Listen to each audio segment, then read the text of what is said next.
Okay, let's see if I can pull this off. Okay, so I am on a trail that went down to the Colorado River. This is the Colorado River.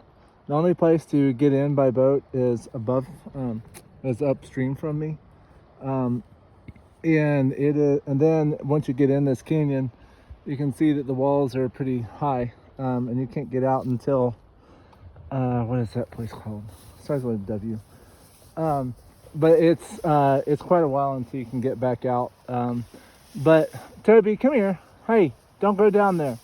Toby. Sorry, I have a crazy dog that's trying to do stuff that is. But my question comes to you because if you haven't seen, there's a lot of stuff going on.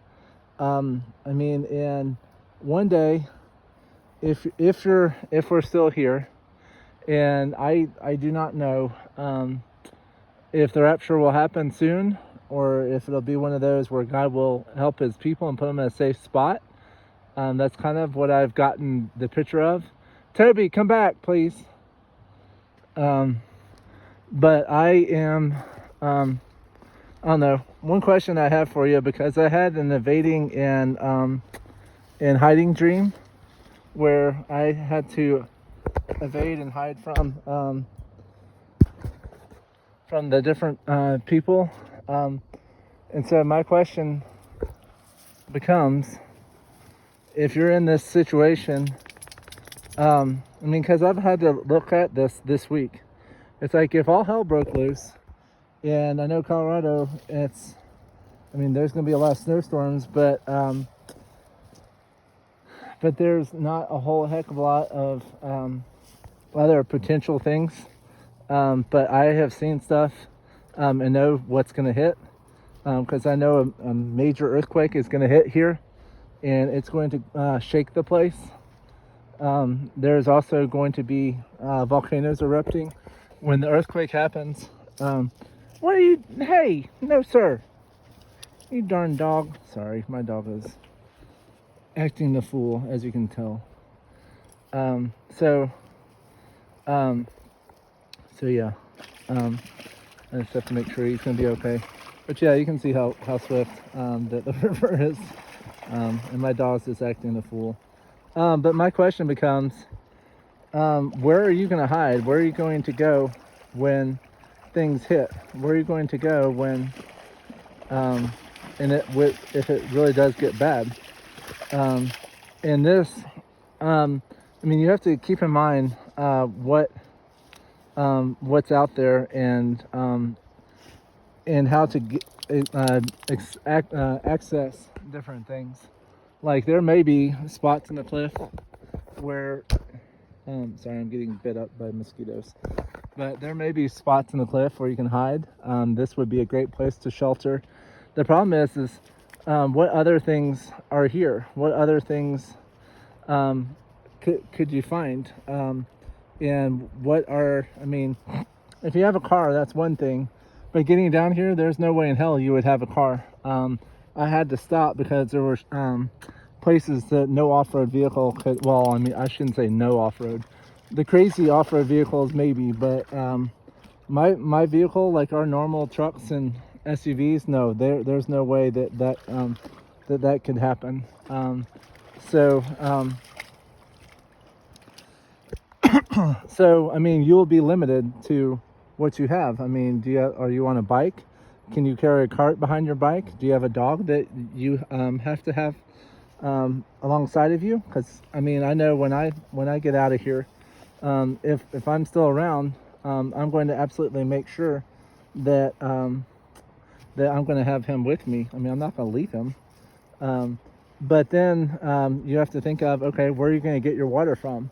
The only place around here that I know that you can get water is right here. This is the Colorado River, and it goes all the way to Mexico. So this would be a great place to... Hey, stop!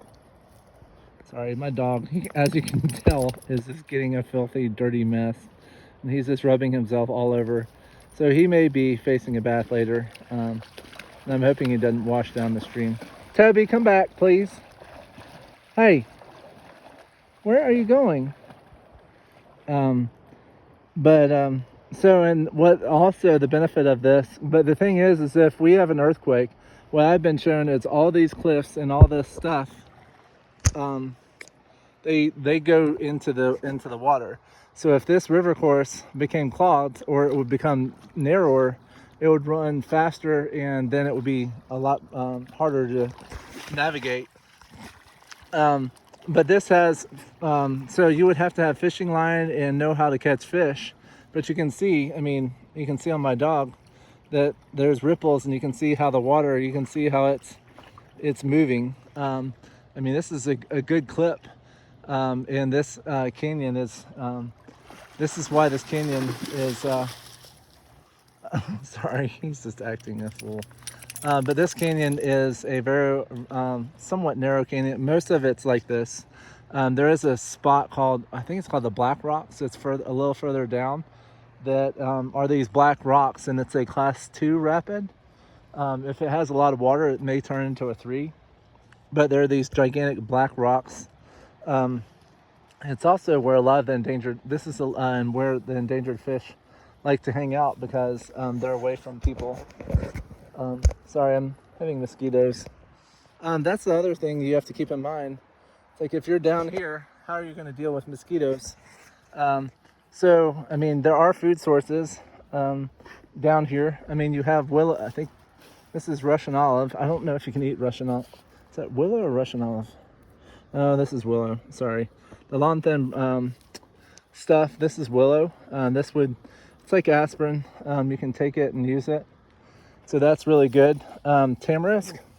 This is tamarisk. It looks like cedar. It's called salt cedar, and it puts salt into the ground. You're never going to get rid of it, because the only way that they've been able to get rid of it is to sorry, I have mosquitoes. Basically pull it out of the ground and then burn it to smithereens. But so that is salt cedar. Then you have this is cocklebur. And these cockles get all over dogs and everything else. And they're these spiky little balls, and that's what causes it. I think it's edible. I think you can eat it. But very few things here are edible other than fish. They're in the water. So food is gonna be a problem out here. There are critters that run around at nighttime. There are lizards and stuff that come out. There are a few critters out here that may hurt you. Like one is obviously the rattlesnake. There aren't any other venomous snakes. There are scorpions that are out here. There are also coyotes and mosquitoes, obviously, that I'm swatting left and right. So you're gonna have to figure out how to deal with mosquitoes. One way, I think, is to cover your body. You get in the mud of rivers, and like I would get the mud and lather it on me.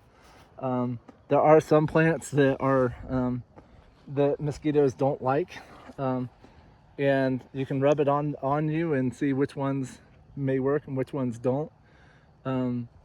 Toby, come here. Toby, please come. Come on. But so these are things to keep in mind. But you can see here, you can camp here, and people have camped here. Like I mean, this would be a place to camp. But out here in the rugged area of Colorado, there's just not a whole heck of a lot of places where, I mean, there's the limitation of food and water is going to be huge. And if you're on foot or on bike, you're not going to have very much food, because food weighs. Toby, come here. Come on. Sorry, my dog. But food is a limitation. And even if you have a stockpile, I mean, just think about it. I mean, Asheville and all these other places that just got hit by massive amounts of water, they had nowhere to go, and they had very limited amounts of time to get the heck out.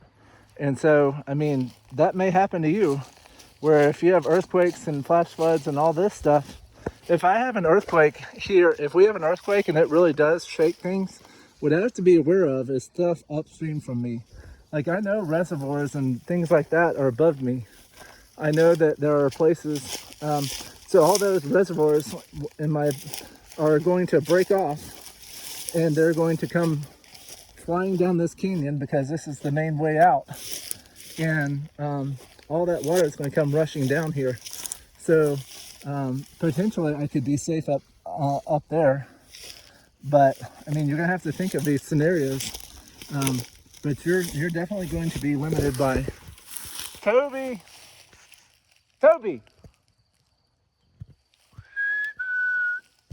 Sorry. But you're going to be limited by food. Or what you may have to do is hide out here and then trying to maybe go towards town and get food and resources.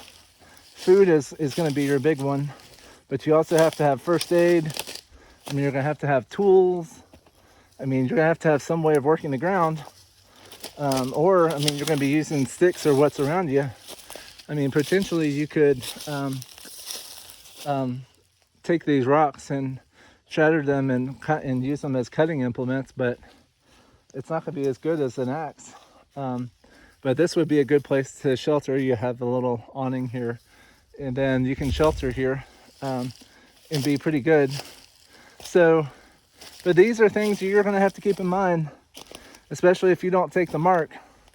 I mean, you're going to have to find a place and a way of getting stuff down.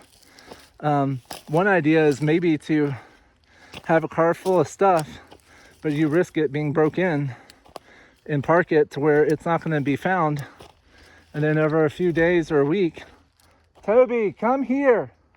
Toby, come here. Sorry, my dog is down there and he's a hound dog and he likes exploring. I'm in a BLM area, so don't give me grief about the off leash. He technically is having a leash on him. And I can prove that. You can see that he's dragging a bush at the moment. So, and I am on trail because you can see that this was a 2-track road. And you can see that the hillside was etched out as well. But I would strongly recommend that you look at your environment, see how you can get out, what things may affect you. If a natural disaster happened, how would you be affected? I know Yellowstone is 200-300 miles that way, and it's going to be a huge blast when it goes off, and it may be triggered by the earthquake of California. It's called the Cascadia Fault Line. San Andreas, they're all one and the same. And when that thing goes off, Rainier goes off, which is outside of Seattle. And then you're going to have St. Helens, which is also on that fault line, go off. Then you have other volcanoes erupting. And then Yellowstone is a super volcano, so it's going to erupt as well. So these are other natural disasters. So ash is what I'm pointing at that you may have. And so you're going to have to deal with ash. And if you get that stuff in your lungs and don't have somewhere to hide, it cements in your lungs. So it's not a good thing to have in your lungs. You can hear that little chirp. That's actually a chipmunk, I think. And that is a potential to catch, but they are very fast. If any of you know what I'm talking about, they are very fast critters and like to be in rocks like that up there. So they are very hard and tricky to catch. Sorry, I'm dealing with a slight tangled mess with my dog. But this is Cocklebur, and so this is why it's so sticky. But the leaves feel very almost sticky-ish. So